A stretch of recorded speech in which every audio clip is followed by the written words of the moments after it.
ওই শুভ্র দাঁড়া। কিরে সমস্যা কি? ডাকি শুনুস না ভাব বাড়ছে। আজকে এক্সামের মধ্যে দেখাইতে বললাম। কি করলি তুই? আমরা এক ক্লাসে পড়ি, ডাক দিস একটু দেখাবি না? কি করলি? উল্টা স্যারে বলে দিলি। কেন এটা কেন করলি? হ্যাঁ এই ও তোমাকে কেন দেখাবে? ও তোমাকে কেন দেখাবে? তোমার নিজের কি ব্রেন নাই? তোমার কি জ্ঞান বুদ্ধি কিচ্ছু নাই? তুমি বাসা থেকে পড়াশোনা করে আসতে পারো না? তুমি চুপ থাকো, আমি তোমার সাথে কথা বলতেছি। ও কেন চুপ থাকবে? আর ও তো ঠিকই বলছে, তুই বাসা থেকে লেখাপড়া করে আসতে পারস না। তুই কিন্তু মুখে মুখে কথা বলতেছিস। হ্যাঁ করতেছি তো, কি হয়েছে? কি করবি তুই? কি করবো না?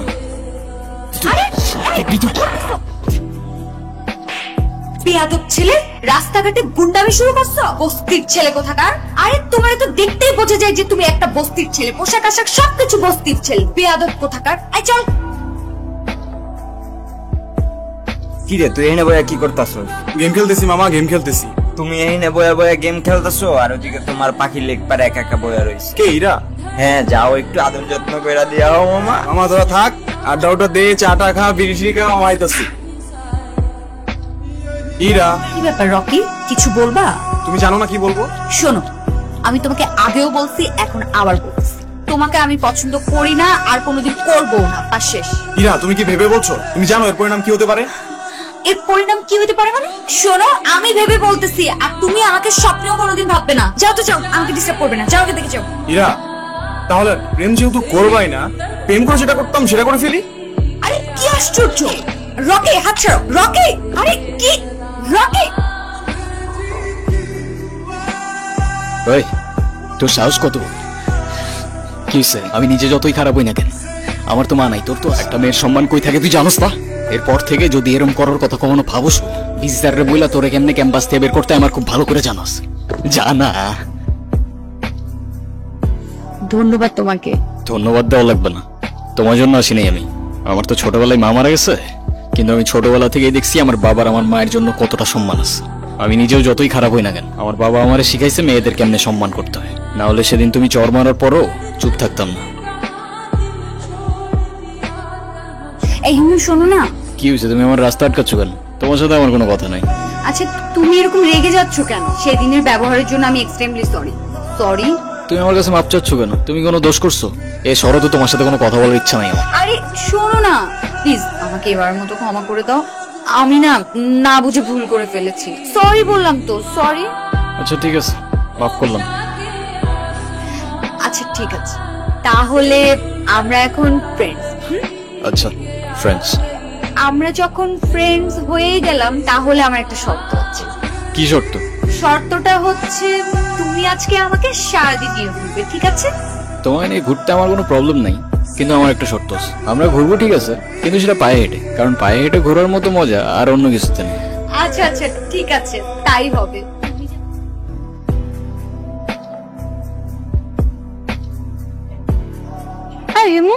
তুমি বাদামের খোসা সহ কেন খাচ্ছ? বাদামের খোসা ছাড়াইতে আমার কাছে ঝামেলা মনে হয়, আর এমনিও এভাবে বাদাম খাওয়ার মধ্যে আলাদা একটা ফ্লেভার আছে। তাই না?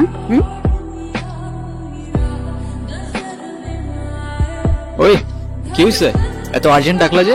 কোনো সমস্যা? কোনো সমস্যাই না। আমার ভাই শাপিন আছে না, হ্যাঁ। শাপিনের বার্থডে, ওর জন্য কিছু কেনাকাটা করতে। চল। তোমার আবার ভাই আসলো কোত্থেকে? সেটা তোমার বুঝতে হবে না।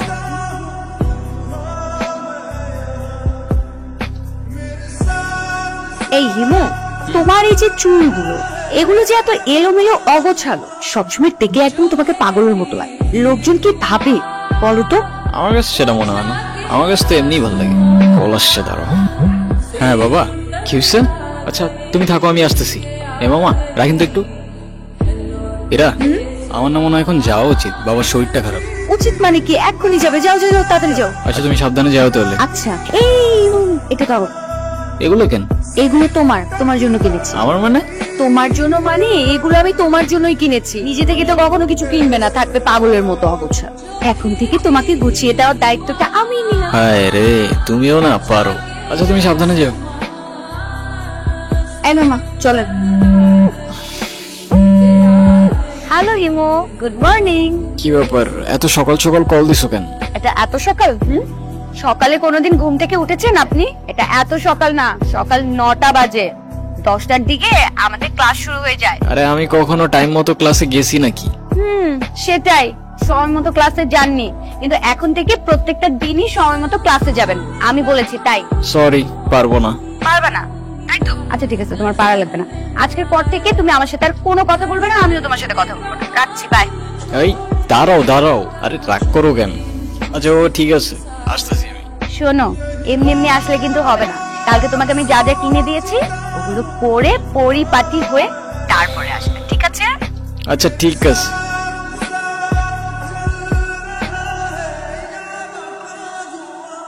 কিরে মামা, সূর্য কি আজকে পশ্চিমে উঠছে নাকি উত্তরে উঠছে নাকি দক্ষিণে উঠছে নাকি মাটি ফাইরা উঠে আসছে? আমি তো কিচ্ছু বুঝতেছি না। যে কিনা ঠিক মতো কখনো ক্যাম্পাসে আসে না, সে আজকে ক্লাস টাইমের আগে ক্যাম্পাসে এসে হাজির। মানে কিছু বুঝতেছি না আমি। তোর এই জাদুর রহস্যটা কি মামা, বলতো আমারে? আছে এক জাদুকর, যে তার রহস্যময় জাদু দিয়ে চেঞ্জ করে বলছে আমাকে। মানে সেই জাদুকরটা কে, আমাদেরকে বল, আমরা একটু শুনি। আরে কিছু জিনিস থাক না গোপন, some things are meant to be kept secret. জানিস হিমু, তোকে যদি আগে দেখতাম তাহলে এই গর্তটা প্রেমেই পড়তাম না। আচ্ছা হিমু, তুমি কি কাউকে ভালোবাসো? না ভাই, এসব ভালোবাসাটা আসে আমারে দিয়ে হবে না। প্লেটোর মতো আমারও মনে হয় love is a serious mental disease. তুমি শোনো না, তুমি কি আমাকে তোমার লাইফের অনেক ইম্পর্টেন্ট কোনো পার্সন মনে করো? আচ্ছা শোনো, আমরা যখন আমাদের সময় কাউকে দিই, আমরা আমাদের লাইফ থেকে একটা অংশ তাদেরকে দিয়ে দিই, যেটা আমরা কখনোই ফেরত পাবো না। তো যেহেতু আমি তোমার সাথে অনেক সময় কাটাই, তো তার মানে এইটাই, তুমি আমার লাইফের ইম্পর্টেন্ট একজন, আমার অনেক ভালো বন্ধু প্লাস আমার বেস্ট ফ্রেন্ড। ও, তোমার জন্য একটা জিনিস আনছি, নাও। বাদাম? কি ব্যাপার, তুমি আবার খোসা সহকারে বাদাম খাচ্ছ? আরে বাবা, আমি পারি না খোসা ছাড়াই বাদাম খাইতে, কি করবো আমি? কি ব্যাপার, তুমি খোসা সহ বাদাম খাচ্ছ কেন?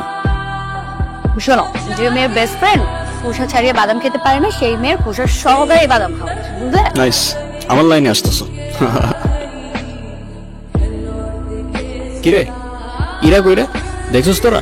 কই, আমরা তো এখানে অনেকক্ষণ যাবত বসে আড্ডা দিচ্ছি, এরাকে তো দেখিনি। আচ্ছা থাক, তোরা দেখে আসি আমি।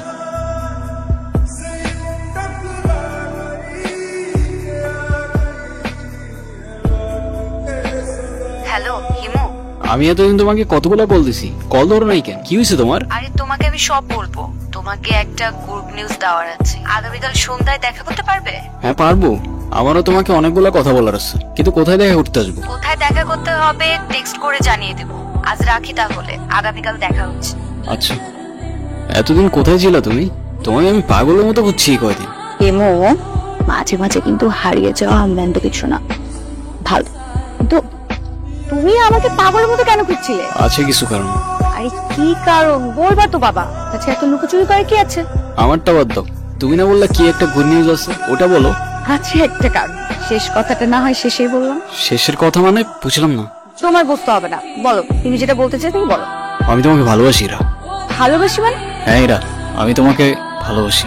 সেই ছন্ন ছাড়া হিমু আজকের হিমুতে পরিবর্তন হয়েছে শুধুমাত্র তোমাকে ভালোবাসি বলে। হিমুর জীবনে ইরা না আসলে এই জীবন কখনো পসিবলই হইতো না। এতদিন আমি কিছু বলতে পারিনি ভয়ে যে আমাদের ফ্রেন্ডশিপটা নষ্ট না হয়ে যায়, কিন্তু আমি আর পারতেছি না ইরা।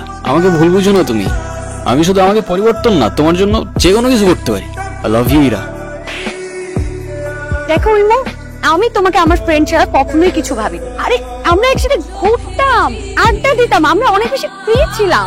দেখো এটা না যে আমি তোমাকে ভালোবাসতাম। আর তাছাড়া ইমো, আমার বিয়ে ঠিক হয়ে গেছে, আর এই কথাটাই আমি তোমাকে বলতে এসেছি। আরেকটা কথা, আজকের পর থেকে আর কোনোদিন তুমি আমার লাইফে ব্যাঘাত ঘটাবে না। আমাদের আর কোনোদিন দেখা হবে না, এটাই আমাদের শেষ দেখা। ভালো থেকো। প্রত্যেকটা মানুষের জীবনেই এমন একজন আছে যে কিনা এলোমেলো জীবনটা গুছিয়ে দিয়ে যায়, কিন্তু সেই গোছানো মানুষটাকে ধরে রাখার মতো সাহস বা ক্ষমতা নিয়ে কেউই আসে না।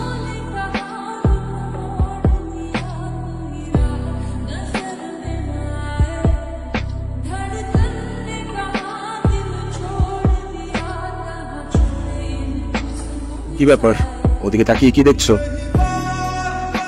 এটা একটু ধরো তো। কি এটা? বাদাম। রাস্তায় আসার সময় হঠাৎ করে দেখলাম রাস্তায় একজন বাদাম বিক্রি করছে। বাদাম তো তোমার ভীষণ পছন্দ, তাই নিয়ে আসলাম। তাও খুশি ছাড়িয়ে দিই। ও সরি, আমি তো ভুলেই গিয়েছিলাম তুমি তো ভুষে সহ বাদাম খেতে পছন্দ। আজকে 3 বছর হয়ে গেছে আমাদেরকে, কিন্তু আমি এখন পর্যন্ত বুঝতে পারলাম না তুমি খোসা সহ বাদামে এমন কি খুঁজে পাও। ভালোবাসা। ভালোবাসা? আমি না মাঝে মাঝে তোমার এসব কঠিন কঠিন কথা একদমই বুঝি না। ড্রাইভার চলো।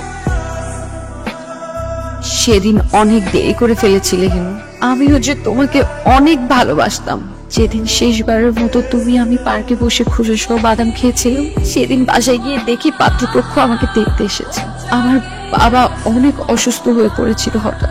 তার শেষ ইচ্ছে ছিল নিজের হাতে আমাকে বিয়ে দিয়ে যাবেন, কিন্তু তোমার আমার মধ্যে তো তখনও কিছু ছিল না যে আমি বাবাকে বলবো। আমার বাবা তাদের কথা দিয়ে ফেলেছিলেন। আমি জানতাম না যে তুমিও আমাকে ভালোবাসো।